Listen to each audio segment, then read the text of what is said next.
Em nome do Pai, e do Filho, e do Espírito Santo. Amém. Evangelho de Jesus Cristo, segundo Lucas. Naquele tempo, Jesus contou uma parábola aos discípulos. Pode um cego guiar outro cego? Não cairão os dois num buraco? Os discípulos não é maior do que o mestre.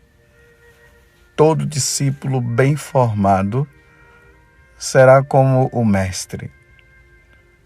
Por que vês tu o cisco no olho do teu irmão e não percebes a trave que há no teu próprio olho? Como podes dizer a teu irmão: Irmão, deixa-me tirar o cisco do teu olho, quando tu não vês a trave no teu próprio olho? Hipócrita, tira primeiro a trave do teu olho, e então poderás enxergar bem para tirar o cisco do olho do teu irmão. Palavra da salvação. Glória a vós, Senhor.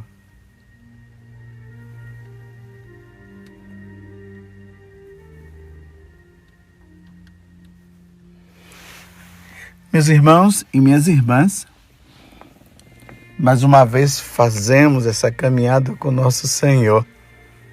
E cada dia Jesus ele vai nos instruindo, nos ensinando, nos levando no verdadeiro caminho que nós precisamos percorrer, esse caminho que nos leva para a vida eterna.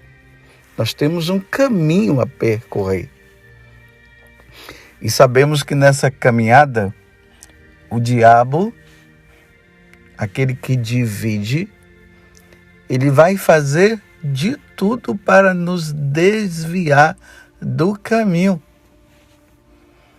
Porque ele se opõe a Deus. Mas na medida que nós vamos lendo o Evangelho, Jesus ele nos indica o caminho que nós devemos fazer.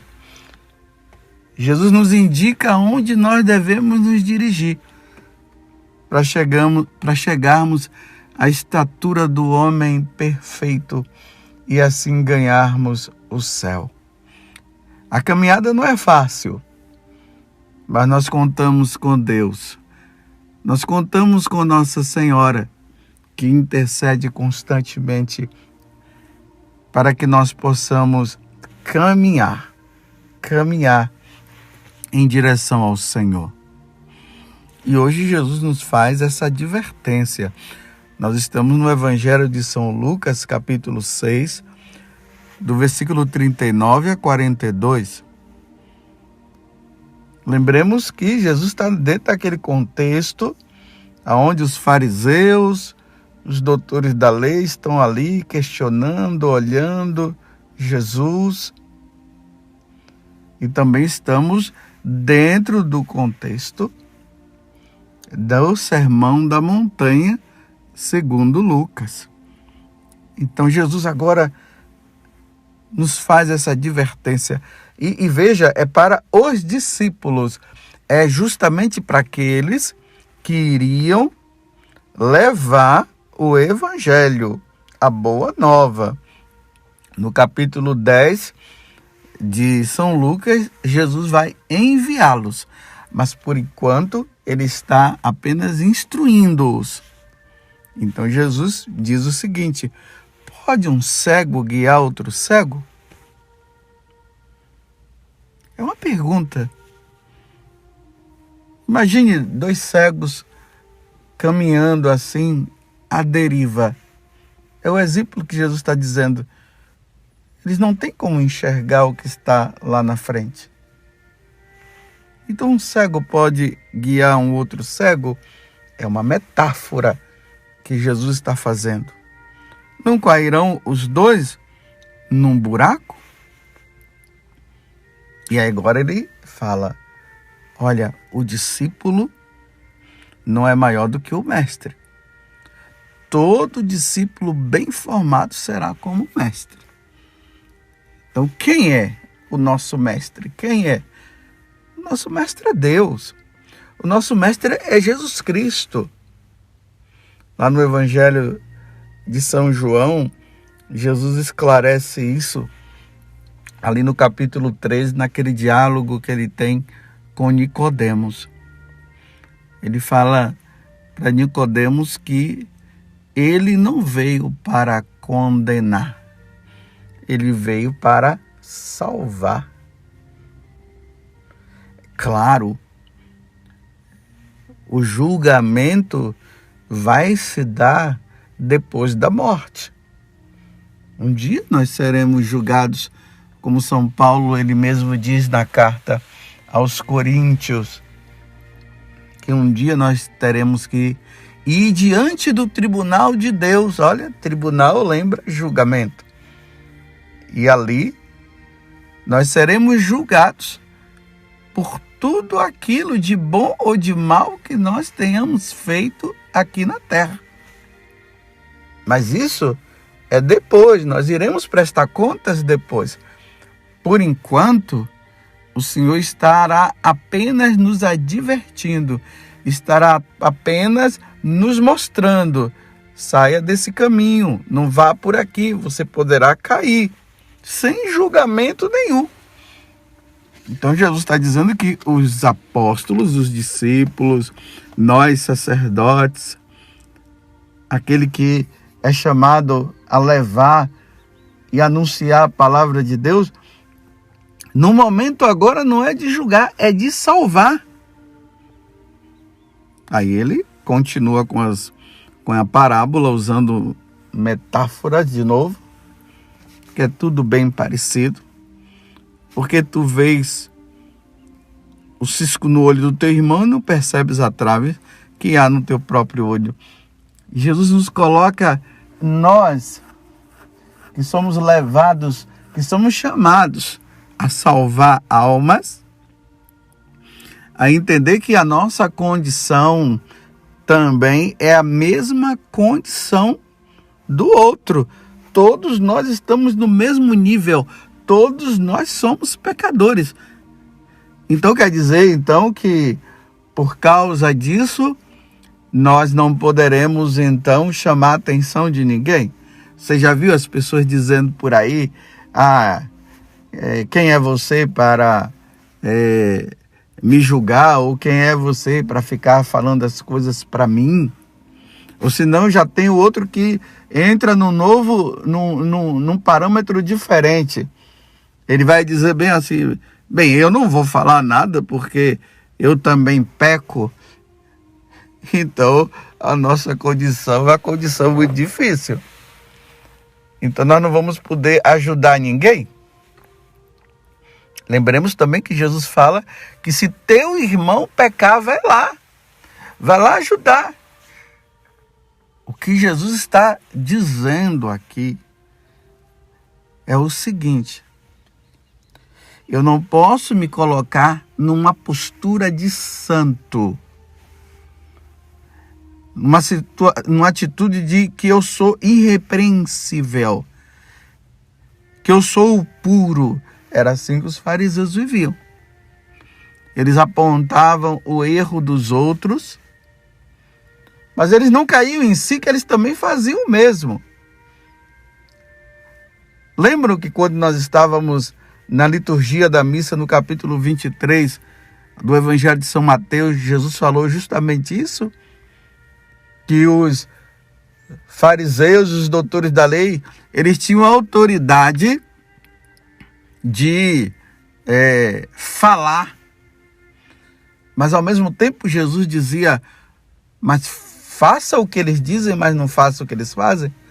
Quer dizer, falavam uma coisa, mas na hora de viver eles não viviam. Isso é uma atitude farisaica.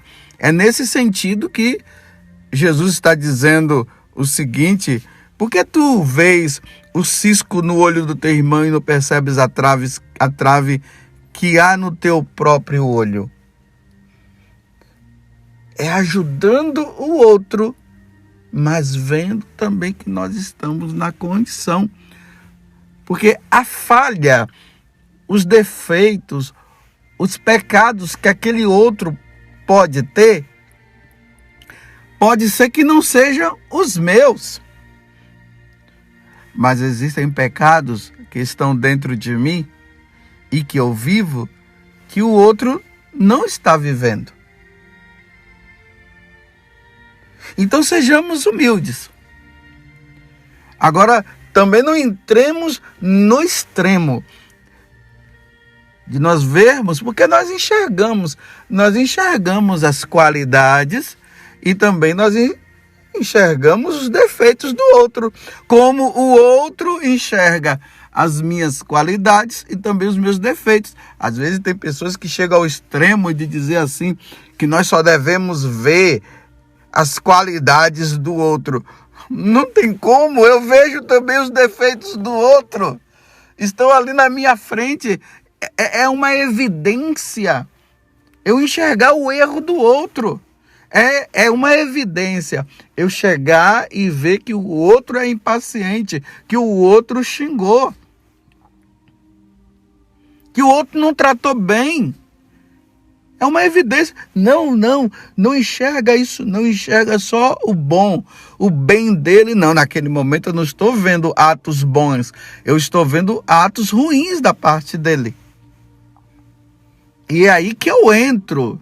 Eu não vou agora dizer que aquela pessoa, por aquele ato, ela está condenada. Mas, dentro de mim, precisa existir uma preocupação de entender que aqueles atos poderão levar as pessoas, sim, à condenação um dia. E eu, como filho de Deus, e conhecendo os ensinamentos do Senhor, eu devo ir ao outro e corrigi-lo com caridade. Agora, se o outro não quer saber de se corrigir, aí já não é mais problema meu, aí o problema é dele. A mesma coisa. A outra pessoa, ela olha para mim, ela vê também qualidades e defeitos. Meu Deus do céu, quanta impaciência da minha parte. Quantas vezes, no momento que eu não estou assim tão bem, eu acabo tratando mal uma pessoa. E isso me faz mal quando eu faço isso. Mas claro, você enxergando essas atitudes minhas, é caridade. Isso é uma obra de misericórdia. Dentre as obras de misericórdia tem espirituais, né? Tem o dar bons conselhos. Então, me ajuda a sair. Tem coisas que eu não enxergo. Como tem coisas também que você não enxerga. Agora, claro, Jesus ele vai ser muito firme. Olha, você vê o cisco no olho do teu irmão e não percebes a trave que há no teu próprio olho. É como eu disse, você enxerga, sim, nós enxergamos, nós vemos. Mas a minha atitude nunca pode ser de uma atitude orgulhosa, uma atitude de uma pessoa que é soberba, que vê, vai lá, chama atenção, mas na hora de ser chamado a atenção não quer. Aí não dá certo. Você entende? Não é que Jesus está dizendo, olha, deixa o outro irmão no erro, não fique julgando os erros dele não, porque você também erra, você também falha. Então faz o seguinte, procura ver só as coisas boas dele, deixa as coisas ruins. Meus irmãos, quem é que vai nos ajudar uns aos outros? Precisamos nos ajudar. Agora eu repito, Eu não posso, diante daquela atitude, dizer para o outro que ele já está condenado. Mas eu posso dizer, se continuar nessa e de repente você venha a morrer sem o devido arrependimento, você poderá incorrer na condenação eterna. Vocês se lembram esses dias São Paulo dizendo ali na carta aos Coríntios, falando daqueles que não herdarão o reino dos céus? Os efeminados, os adúlteros, os idólatras, os ladrões, os beberrões. E assim ele vai aumentando a lista. E também lá na carta aos Gálatas, ele também fala dos frutos da carne e do espírito. Ali no capítulo 5, ele também fala dessas coisas. Eu digo, São Paulo diz, eu afirmo que essas pessoas não herdarão o reino dos céus. Então ele está falando de um modo geral para que nós possamos nos rever. Mas na hora que ele está diante da pessoa que está fazendo aquilo, a atitude ela tem que ser diferente. Não é de condenar, dizer, irmão, saia desta vida. Irmão, saia deste erro. Com isso eu não estou dizendo que eu sou melhor do que você, não. Mas se você continua nesta vida, vivendo esse tipo de situação, vivendo essa corrupção, roubando do outro, vivendo um casamento que não é conforme a lei de Deus, e nessas ideologias de gêneros por aí, e nessa situação de aborto, você continua praticando isso, você está colocando em perigo sua salvação, usando este DIU, usando os métodos contraceptivos, você está colocando em perigo sua salvação. Você está vendo? Você não está condenando, está dizendo, você está colocando em perigo, está alertando, alerta. Sai desta vida, muda. Senão você vai se perder para sempre. Agora, se eu estou praticando a mesma coisa e fico falando o outro e tudo, e me colocando naquela atitude de falar isso e aquilo, mas ao mesmo tempo eu estou fazendo e eu também não mudo, não me esforço para mudar, então não dá certo. Você está olhando o cisco e tem uma trave no seu olho.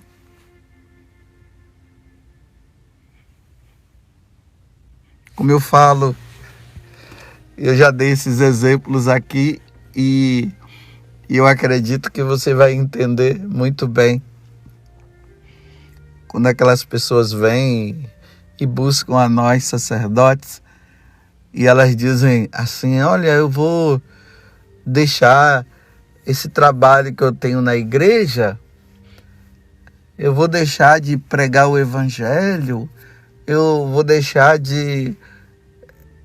a pastoral do batismo, eu vou deixar de ser catequista, porque eu levo uma vida errada.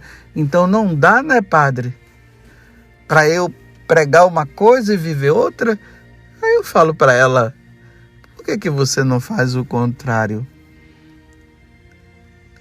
Deixe o erro, largue esse pecado, procure um sacerdote, faça uma boa confissão e continue pregando o evangelho, continue na pastoral da saúde, continue na pastoral do batismo. Isso é o correto. Agora, a pessoa ela prefere ficar no pecado e abandonar de levar o evangelho ao Senhor. É o que São Paulo está falando hoje na primeira leitura. Que ele vai esmurrando o corpo dele, fazendo penitência. Aí ele faz uma comparação com aqueles que correm, que fazem exercícios, os atletas. Aí ele diz, por isso eu corro, Por isso eu luto, mas não à toa. Eu luto, mas não como quem dá murros no ar. Ele trato duramente o meu corpo e o subjugo, para não acontecer que depois de ter proclamado a boa nova aos outros, eu mesmo seja reprovado. Então, ele não está dizendo que ele vai parar de pregar o evangelho. Ele, numa atitude de humildade, ele reconhece que ele também é pecador.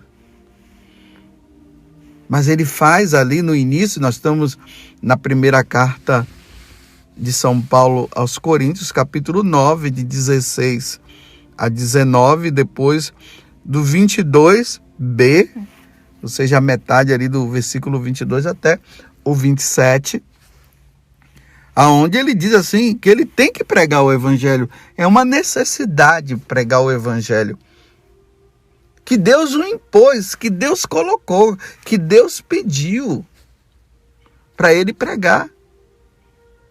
Mas, ao mesmo tempo, São Paulo vê os frutos de conversões, de mudança de vida, na hora que ele anuncia a palavra de Deus. Mas, ao mesmo tempo, ele diz o seguinte: mas eu fico com medo também de, depois de ter levado tantas pessoas para o céu, eu me perder. Trato duramente o meu corpo e o subjugo, para não acontecer que, depois de ter proclamado a boa nova aos outros, eu mesmo seja reprovado. E lembrando que o evangelho de hoje começa dizendo assim: pode um cego guiar outro cego? Lembremos lá no capítulo 9 dos Atos dos Apóstolos, que São Paulo, que ainda era Saulo, ele perseguia os cristãos, e aí ele teve aquele encontro com Jesus ressuscitado, onde Jesus dizia para ele: Saulo, Saulo, por que me persegues? E aí ele caiu em si, e ali vai falar, né? Ele é levado para que Ananias pudesse rezar por ele, e as escamas caíram dos olhos dele porque ele não conseguia enxergar. Ele vivia como um cego espiritualmente. Claro que fisicamente ele enxergava, mas aqui é uma questão de cegueira espiritual. E aí, quando as escamas dos olhos caíram, ele pôde enxergar. E aí, vida nova. Vamos ser santos, meus irmãos. Peçamos a Deus a graça. Não vamos julgar ninguém, mas vamos ajudar os outros a entrarem no caminho da salvação. Não tem como nós não enxergarmos os defeitos dos outros, e é bom que nós enxerguemos para nós podermos ajudá-los. E é bom que eles enxerguem também os nossos e eles venham nos ajudar. É um trabalho de equipe. Eu ajudo você e você me ajuda. É assim. Você ajuda o seu irmão e seu irmão te ajuda. É o esposo ajudando a esposa e a esposa ajudando o esposo. E assim por diante. Para que um dia, depois de nós ajudarmos uns aos outros, nós possamos passar no julgamento, e no julgamento Jesus poderá dizer para nós: vinde, bendito do meu Pai. E não dizer: ide para o fogo eterno. Isso jamais. Que Nossa Senhora nos ajude, meus irmãos. Por meio da Virgem Maria, saibamos viver e caminhar na santidade. Louvado seja nosso Senhor Jesus Cristo, para sempre seja louvado, e a nossa Mãe Maria Santíssima.